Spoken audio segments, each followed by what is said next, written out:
Bueno, nada, agradecer, para mí es un placer compartir con todos ustedes.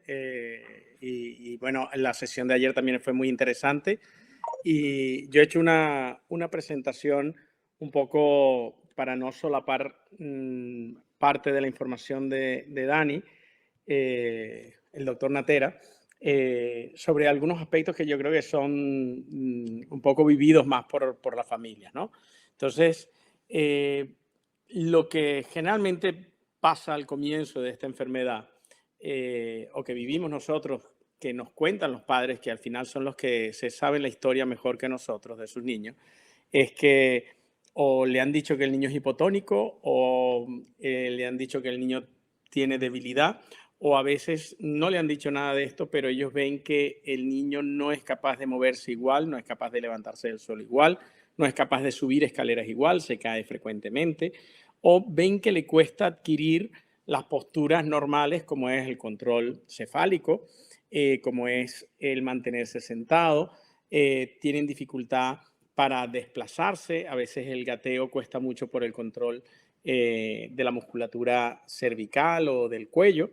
Y estas son las características que vemos aquí a mano izquierda de lo que sería un niño hipotónico, donde generalmente se explora la hipotonía en pasivo. No le tienes que pedir al niño que se mueva activamente. Eso, la actividad y la fuerza contra la gravedad que podemos explorar generalmente nos va a dar ese patrón de debilidad.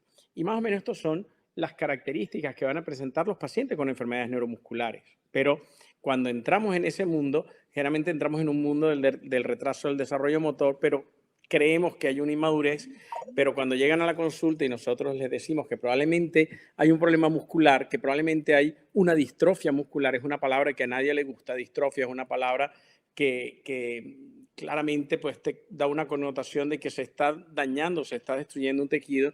Cuando dices más que un retraso psicomotor, que muchas veces los padres creen que es algo madurativo, lo que le tienes que contar es que hay una enfermedad genética donde pues algo que es muy contundente. Y las familias que están aquí hoy pues saben que es un momento muy difícil donde se derrumban pues muchos elementos de expectativas, de plan, y a veces ni siquiera quieres creerlo. Yo he tenido pacientes que han venido simplemente para realmente confirmar si esto es así o no.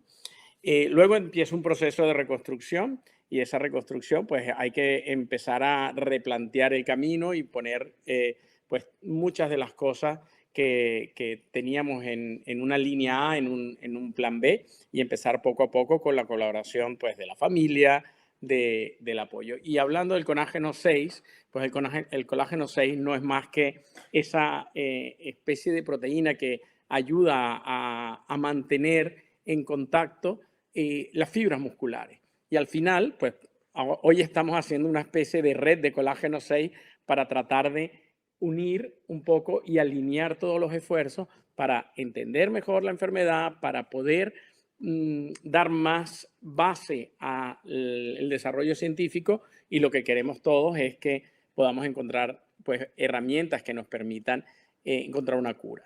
Y realmente pues probablemente muchos de los que están conectados o conocidos pues estamos aquí en esta diapositiva que uso mucho porque muchas veces pasamos del lado oscuro de la luna al lado más iluminado. Uno, cuando nos dan el diagnóstico, estabas en el lado oscuro y ahora pasas iluminado porque dices, ya sé lo que tiene mi hijo, ya sé por qué le cuesta, y puedo canalizar un poco toda esa, al pasar un poco esa primera etapa de shock, pues canalizar toda esa energía. Y yo creo que pues dar gracias, y esto es lo que está ocurriendo hoy, además el estar reunidos aquí con una enfermedad rara, hablando con varios científicos, uniendo científicos de distintos continentes y a nivel nacional también, pues yo creo que es algo muy bonito, y pacientes también de distintas regiones. Y la verdad que la plataforma me dejó impresionado, o sea que felicitaciones otra vez. Y eh, conceptos generales de lo que más o menos estuvo hablando el doctor Natera. Cuando hablamos de distrofia muscular congénita es la que se manifiesta en los primeros 2 años, pero hay enfermedades a veces que es difícil de catalogar porque, como hemos visto, se pueden presentar pues en los primeros 2 años, pero también se pueden presentar en la adolescencia o en la edad adulta. Entonces, esta es la clasificación tradicional de las distrofias musculares, que no encaja 100% en lo que es la distrofia muscular por déficit de colágeno 6. Muchos también la han catalogado por miopatía asociada al déficit de colágeno 6. Al final son conceptos amplios y que a veces se superponen. Lo que está claro es que hay un componente de déficit de esta proteína que es tan importante que al final pues produce una inestabilidad de esa membrana muscular y produce pues el daño muscular progresivo. Una de las dudas a veces dicen, oye, ¿cuántas enfermedades podrían ser parecidas a la que tiene mi hijo? Porque igual no lo han terminado de diagnosticar o en ese proceso se pensaron en otras distrofias musculares, porque cuando nos llega un paciente, en un alto porcentaje, si ya tienes experiencia en colágeno 6, puedes sospecharlo un poco por los signos que comentó el doctor Natera, de la hiperlaxitud, la retracción y las alteraciones cutáneas, así como el patrón de la debilidad, pero no todo el mundo está familiarizado y lo que ven generalmente, pues hay una distrofia muscular, mejor ir a un centro de referencia, porque si ven aquí generalmente las distrofias musculares en muchas de las clasificaciones internacionales, pues las tratan de buscar algún signo específico que ayude a orientar a los clínicos en el diagnóstico. Y tenemos un grupo de distrofias musculares congénitas que asocian afectaciones del sistema nervioso central, es decir, alteraciones de la resonancia o alteraciones a nivel neurocognitivo, y hay otras que no alteran el sistema nervioso central y no alteran la capacidad cognitiva. Y, por suerte, el colágeno 6 está en el grupo que no altera el sistema nervioso central, no altera las capacidades cognitivas. Más bien, creo que todos nuestros pacientes son de un alto nivel intelectual. Por lo menos hemos tenido la suerte en la mayoría de nuestros pacientes, tienen unas capacidades muy, muy, muy buenas. Y es importante saber que hay muchísimos genes que al comienzo pueden parecer que tengan un diagnóstico que se solape, y esto simplemente para que vean la complejidad de cuando nosotros los vemos entrando, tenemos que tratar de discriminar en todos esos genes y posibles diagnósticos que cuando entra un nene con hipotonía y debilidad a nuestra consulta. Ayer creo que recibieron bastante información de proteínas, RNA, DNA y cosas muy complicadas.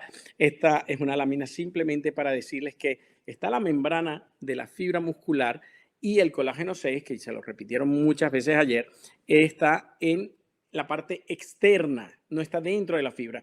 Es la membrana basal, algo que recubre las fibras musculares y permite la conexión entre una fibra y otra. Y este es un dibujito que hicimos nosotros en la unidad. Nosotros tenemos el aparato contráctil, que es lo que hace que se mueva el músculo. Tenemos proteínas que unen ese aparato contráctil con la membrana y luego tenemos estas proteínas que tienen que conectarse con esa membrana basal. Y una de esas importantes que comentó también la doctora Cecilia ayer era la merosina, que es una distrofia muscular congénita de las más frecuentes y que tiene algunas cosas que se parecen, pero no es igual y tiene una evolución también distinta y unas alteraciones distintas, pero estamos hablando del colágeno 6 y si se fijan a nivel de localización, el colágeno 6, esta triple hélice que ayer se comentó mucho, que permite la interconexión entre todas estas proteínas de la membrana basal y forma todo ese ensamblaje que es tan importante para la fibra muscular, ¿vale? Entonces, nosotros tenemos distintos métodos que ayer se pusieron como muy visuales para demostrar cuando yo hago una terapia, ver si logro restituir algunas de las estructuras de esas proteínas que están en la membrana. Lo que pasa es que en este caso, cuando yo no tengo colágeno 6 secundariamente, se me desestructura el músculo. Esto es una sesión que nosotros hacemos en el hospital y vemos el músculo. Entonces, secundariamente el músculo se deteriora y vamos viendo que ese deterioro secundario a que no tengo colágeno 6 y no tengo como ese sostén de la fibra muscular, pues las fibras se van rompiendo y salen generalmente las enzimas musculares, ¿vale? Las enzimas musculares salen de la célula y de un músculo que debería ser así, muy bien compactado, que esté bien envuelto, pues se distorsiona, ¿vale? Y generalmente voy a tener ese aumento de enzimas musculares que para los clínicos es muy importante y es posible que algunos de los pacientes, no el 100%, porque hay un porcentaje de pacientes que podrían tener hasta las enzimas musculares normales, pero la gran mayoría las tienen discretamente elevadas y esto para nosotros es de gran utilidad, nos indica que hay un problema a nivel muscular. Entonces, nos ayuda mucho en el diagnóstico el patrón de debilidad, las características que hemos dicho antes, que ahora resaltaremos, y utilizamos pues métodos de resonancia magnética, métodos de exploración física, los antecedentes familiares por esas formas dominantes que comentó el doctor Natera. Cada vez utilizamos menos la biopsia muscular, en algunos casos utilizamos la biopsia de piel y la genética hoy en día es básicamente con clínica y genética podemos orientarlo y la resonancia puede ser de utilidad, sobre todo en esos niños mayores que no necesiten sedación o que tengas duda en el diagnóstico. Y esto es una característica de la resonancia. No tienen que ser expertos en resonancia, pero estos son 4 pacientes distintos. Cuanto más blanco el músculo, más infiltrado de grasa está. Cuanto más gris oscuro, más sano está. Y lo que quiere reflejar esta imagen es que la distribución de la afectación muscular, bien es cierto que es progresiva y al final puede ser muy amplia, hay músculos que se conservan muy bien y hay músculos que se afectan muy precozmente y de una forma muy peculiar. Una de las características de estos 3 músculos que tiene aquí, este paciente y este paciente, son los músculos más oscuros que tienen en la pierna. Y aún en formas muy avanzadas, siguen siendo músculos muy conservados, es decir, por A, B o C, no se sabe bien por qué, esos grupos musculares son más respetados por el déficit de colágeno 6. Y otra característica, simplemente por curiosidad, para que lo sepan algunos de los que nos están oyendo, el músculo que es el vasto externo, que es este músculo que está aquí, este músculo que está aquí, que está aquí. Ven que es la zona central la que está respetada y hay una zona como un halo blanquecino que cubre esa zona central infiltrada. Pues esto es una de las características que conocemos que también podrían orientar en pacientes que pues, clínicamente tenemos duda, podemos hacer la resonancia. Cuando clínicamente no tenemos mucha duda y lo tenemos bastante claro, pues no hace falta hacer resonancia para diagnóstico, para estudios y demás, siempre es información valiosa, ¿vale? Y esto es un video que yo creo que es muy visual. Nosotros en el músculo tenemos unas células que llamamos células satélites, estos son fibras musculares, los vasos sanguíneos. Esas fibras satélites que se van dividiendo son las que tratan de regenerar el músculo, ¿vale? Y hay pues mecanismos que si esa regeneración no es óptima de esas células satélites, pues tampoco voy a poder vencer el problema de mi distrofia. Y lo otro, ven aquí una fibra que se ha transformado como de un color como más fibrótica, que tiene otro aspecto. Esa fibra generalmente va a ser sustituida por grasa y es lo que vimos en la diapositiva anterior. Al sustituirse por grasa, pues cambia su intensidad ya que no es funcional. Y la distribución no es solamente dentro del grupo muscular, sino a nivel de todos los músculos del cuerpo. Entonces hay enfermedades donde la musculatura de la cara está muy afectada. En el colágeno 6 la musculatura está respetada. Los nenes no tienen una debilidad facial y eso nos ayuda a diferenciar de miopatías y otras distrofias. Tenemos una debilidad que generalmente es muy axial, por eso los nenes pues, a veces pueden tener control cefálico, a veces les cuesta, o el gateo les cuesta elevar la cabeza. Pueden tener ya de pequeñitos la tortícolis congénita, que es un dato frecuente. Generalmente es más proximal, pero algunos pacientes también pueden tener debilidad distal, pero generalmente es de predominio proximal, ¿vale? Entonces, pues hay un mix en cada paciente. Hay pacientes donde realmente tienen mucha debilidad distal y quizás menos proximal. La mayoría tienen más proximal, pero un componente distal importante. Nunca o generalmente no van a tener problemas facial y generalmente los problemas de evolución no son evidentes en general, por lo menos en la edad pediátrica, ¿vale? De disfagia. Hay datos que son muy característicos. Si yo les digo qué imagen está detrás de esta mano, pues todos van a decir el David, porque es lo que nos pasa a los clínicos cuando hemos visto pacientes con colágeno 6 y vemos esta hiperlaxitud distal. Esta hiperlaxitud distal que muchos de sus hijos tienen o que muchos de los pacientes que están aquí, es un dato que para nosotros es muy útil y de repente evita pues, estar pensando en muchas otras distrofias y vas orientado a esto.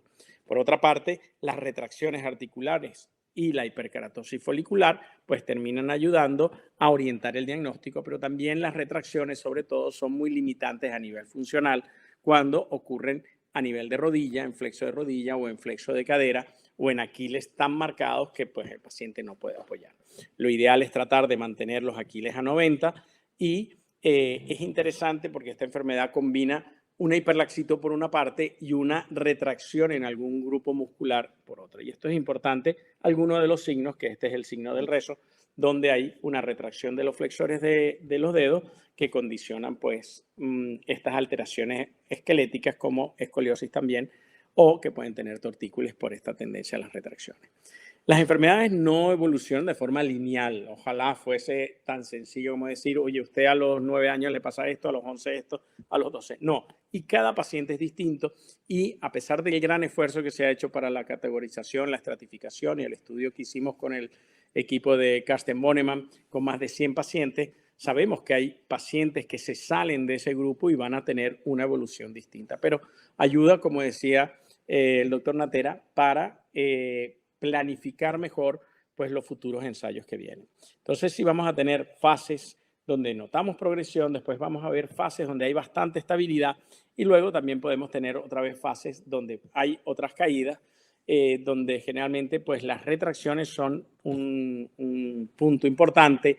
La afectación a nivel respiratoria puede ser progresiva aún en pacientes que aparentemente están bien y tienen una ventilación mecánica, aún siendo capaces de caminar, necesitan durante la noche el tratamiento con una no invasiva. Y esto no es porque él esté caminando y se vea a nivel funcional bien durante el día, no descarta de alguna forma el problema respiratorio que podría estar subclínico. Entonces es importante.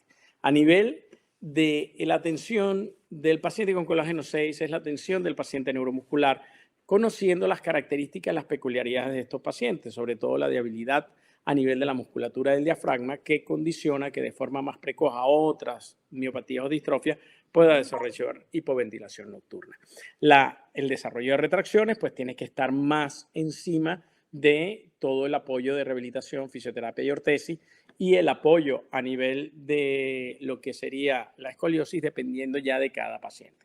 Pero al final, como la debilidad muscular actúa sobre todos los músculos, pues las funciones que dependan de esos músculos pues se van a ver alteradas y por eso vamos a necesitar pues un apoyo de un equipo multidisciplinar, como son las unidades neuromuscular en general, donde pues tenemos enfoque asistencial, docencia, investigación y sobre todo la familia. Nosotros le hemos dado muchísima importancia porque creemos que es un pilar importantísimo que las familias estén bien informadas, que las familias también entiendan muy bien todo el proceso, porque eso nos ayuda mucho en el día a día. Y esto, pues es complicado, esto es un diagrama de todos los que pueden participar en el proceso de atención de los pacientes. Aquí está un poco más humanizado, donde tenemos que tratar de hacer desde la parte de asistencia, el apoyo a la familia, el apoyo psicológico, el gestor de casos, el tratar de estar conectados al máximo con el grupo de investigación, con las conexiones internacionales, con los distintos grupos a nivel nacional, pues es un trabajo muy intenso, sabiendo que hay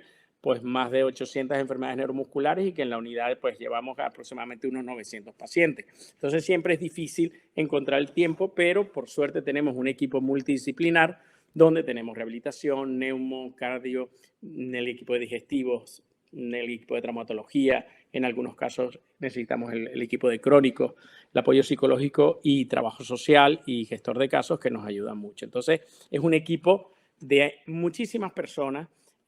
No me voy a extender mucho en los detalles, pero más que todo porque va a hablar Julita y va a hablar el doctor Martí Pons, pero simplemente entender que cada paciente se tiene que orientar dependiendo a su nivel funcional y a sus características. Y generalmente, pues vamos a distribuirlos en pacientes que son capaces de mantenerse sentados, pacientes que son capaces de caminar, pacientes que tengan una mayor o menor predisposición a retracciones y vamos a ir adaptando todo este proceso que Julita lo va a explicar muchísimo mejor, pero que tenemos que empoderar a las familias. Aquí hay unos videos para aquellos que están en Latinoamérica o que están fuera, que son muy útiles cuando la pandemia, que lo pueden utilizar como guía y realmente todos estos procesos que ocurren a nivel del proceso evolutivo de apoyo a la familia, generalmente desde el equipo de rehabilitación, las fisioterapias van guiando a la familia en qué momento se tiene que ir pues adaptando cada uno de estos elementos. Y a nivel de escalas, ya lo estuvieron hablando, pues hay distintas escalas que se adaptan a todos estos procesos y tenemos que ir manejándolo de forma en los momentos y en la edad correspondiente. No podemos pasar, pues dependiendo de qué escalas, a determinadas edades y sobre todo recordar la importancia de la espirometría en decúbito, que es acostado y sentado, porque nos permite evaluar precozmente la función del diafragma, que en estos pacientes es muy delicada. A nivel nutricional y respiratorio, vamos a tener a Marty Pons. Por suerte, el déficit de colágeno 6, no hay una afectación vulvar que sea como un signo preponderante. Podemos tener otros elementos, pero no estas características. Y a nivel respiratorio, sabemos que tenemos que tener mucho trabajo a nivel del manejo de secreciones por ese diafragma que no es tan potente y tenemos que evitar pues, que se acumulen las secreciones, la hipoventilación nocturna que puede condicionar síntomas en el día a día. A nivel más sistémico tenemos la salud ósea. Si son pacientes que se movilizan menos, generalmente va a haber una pérdida de esa masa ósea o esa densidad ósea. Y una de las características de estos pacientes y de la mayoría de los pacientes neuromusculares que tenemos que vigilar, ven esta vértebra aquí que está en cuña, pues estas que generalmente no van a dar síntomas, no van a dar dolor, pero regularmente tendremos que ir haciendo estos rayos X para ir detectando estas alteraciones vertebrales que muchas veces son los principales indicadores del uso de bifosfonato o terapias específicas para recuperar esa densidad ósea. Finalmente, también el uso de la vitamina D pues es importante para tratar de evitar la progresión de esa osteoporosis, osteopenia, que viene condicionada muchas veces por la falta de movilidad de estos pacientes. Es recordar que pues, la transición del paciente de pediatría a adulto pues, es un momento que a veces puede ser difícil y hay que tratar de establecer pues, conexiones con centros de adultos. Recordar que estamos conectados también con redes a nivel europeo y hay trabajos que estamos coordinando con el doctor Nicolás de Koning en Bélgica y a nivel de muchos centros sobre biomarcadores para el colágeno 6. Y finalmente, para terminar, recordar que tratamiento no es igual a cura. Tenemos tratamientos para las enfermedades neuromusculares, tenemos tratamiento para el colágeno 6, que básicamente es todo este cuidado de rehabilitación de neumología que lo van a extender mucho más nuestros compañeros en la segunda sesión. Y recordar que tenemos el día a día ese apoyo que tenemos que dar en la integración de estos pacientes y potenciar la máxima la autonomía. El apoyo de las familias es fundamental. Esta fue la primera reunión de familias que hicimos. Esperábamos 30 personas, llegaron más de 200. No teníamos suficiente café, pero muchísimas ganas y hemos seguido y esperemos que el próximo año podamos hacer, o este año, hagamos el sábado 26 de noviembre la próxima reunión.